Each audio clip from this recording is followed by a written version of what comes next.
Hi, this is DrZogDo. My name's John Herzog. I'm an osteopathic orthopedic surgeon, aka most dangerous osteopath in Maine. I speak my mind. You'll find out if you follow some of my other rants about what I'm talking about. Now we're just doing the head, shoulders, knees and toes video. Okay. The back. I think everybody I know has told me they've had a sore back. By the time you get into your 20s, that miraculous stack of blocks with all the little teeny muscles and all the bones and ribs and everything coming into it is supposed to kind of move like a snake, but over time it kind of stiffens up and starts giving you problems, and that's part of the human condition. I think it's a never-ending battle with gravity that's trying to grind us down, but we get back up every day. So when the back starts going south, one of the things that happens is just like any part of your body, you get arthritis in it. And what arthritis does, generally speaking, it causes inflammation and it slows down motion. So in your spine, over time, it used to be super flexible, then it gets a little stiffer.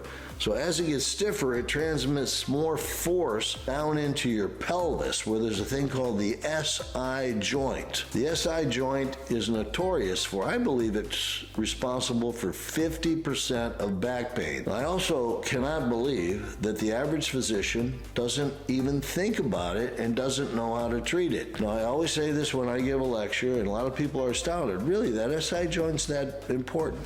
It is, but you got to examine it first by putting your fingers on the SI joint. And there's some stressing maneuvers you can do that say, yeah, you got sacroiliitis. And here again, the reason that's happening is that over time the spine is stiffened and it's causing more pressure to get on your SI joints and starting to wear them out. If you do have sacroiliitis, one way to treat it is just to put a shot of cortisone in it. You can do that with an anesthetic right in your office. You know, it takes a little training to make sure you get it in the right spot, but you don't have to have a fancy x-ray machine. I'll use a ultrasound just to make sure that someone that's really heavy that I can get into the spot, but generally speaking, I can just freehand it. Nowadays, I'm not doing any cortisone because I'm working with a regenerative practice where we just use various compounds your body makes. You know, your own stem cells, your own platelets, and your own plasma cells. That's pretty much all I use these days to treat it, and it's successfully treated. Other problems with the back, I'm sure everybody's heard about a ruptured disc.